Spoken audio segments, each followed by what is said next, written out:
Muito bem-vindos, minha gente querida, muitas bênçãos para todos, minha gente amiga.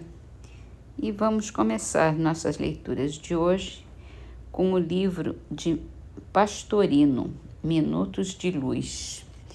É um livro psicografado por Ariston Teles.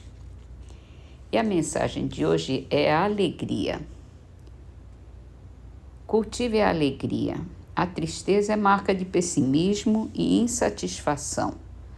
A alegria é prova de elevação, serenidade. Quem se dispõe a sorrir com moderação e pureza de sentimentos passa a transmitir paz e esperança onde estiver. O azedume apenas representa a falta de fé nos desígnios da suprema sabedoria. Sorria sempre, ainda que você esteja atravessando momentos difíceis. Lembre-se, Deus é a fonte das alegrias eternas e nós somos filhos de Deus. Por isso, não deixe de alimentar a chama da alegria em seu coração.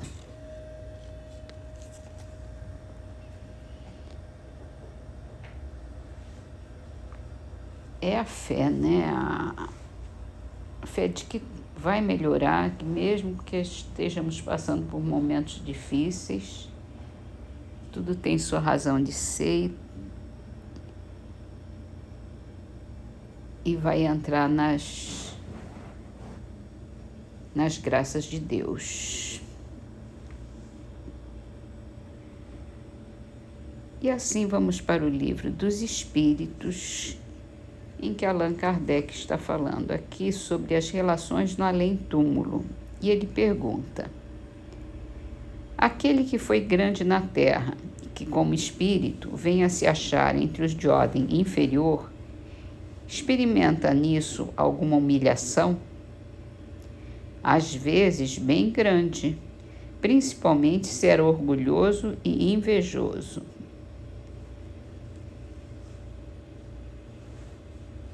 E nem precisa falar mais, né?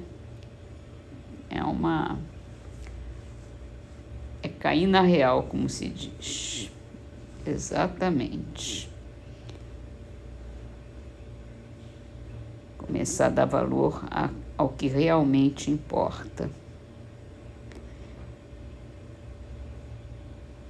No livro A Gênese, Kardec está falando aqui sobre os falsos profetas, os falsos cristos, e vamos continuar com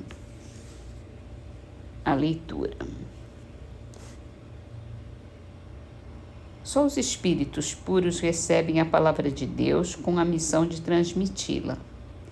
Mas sabe-se hoje que nem todos os espíritos são perfeitos e que existem muitos que se apresentam sob falsas aparências. O que levou João a dizer: não acrediteis em todos os espíritos, vejam antes se os espíritos são de Deus. Isso está na primeira epístola de João, capítulo 4, versículo 1.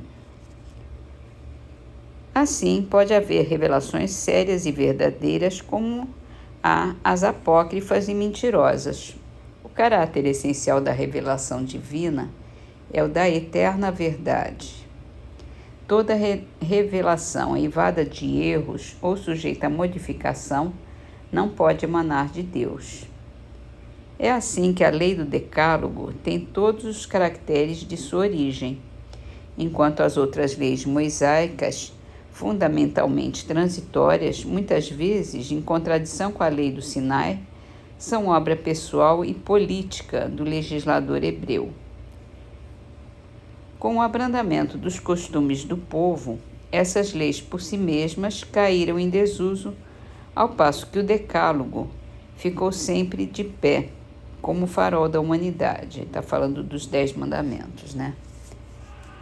O Cristo fez dele a base de seu edifício, abolindo as outras leis.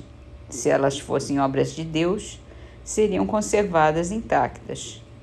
Cristo e Moisés foram os dois grandes reveladores que mudaram a face do mundo, e nisso está a prova de sua missão divina. Uma obra puramente humana careceria de tal poder. Revelação importante se opera na época atual e mostra a possibilidade de nos comunicarmos com os seres do mundo espiritual.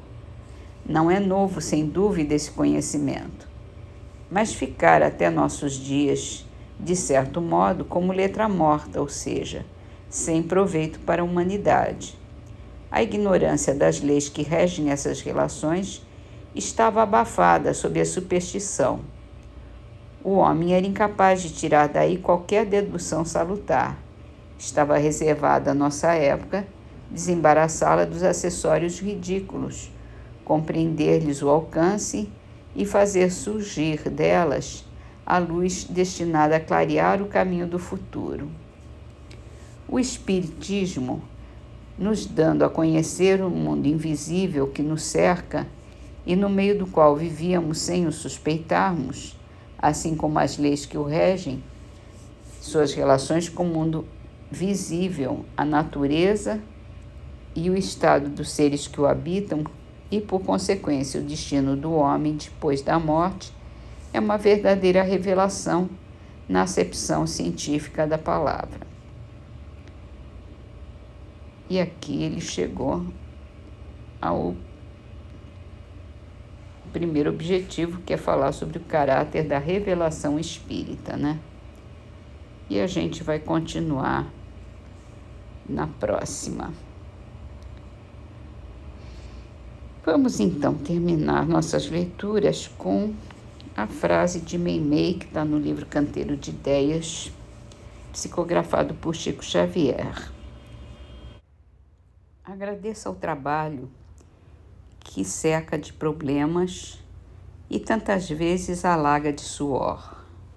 Nele você aprende a conquistar a sublimação e a criatividade dos anjos.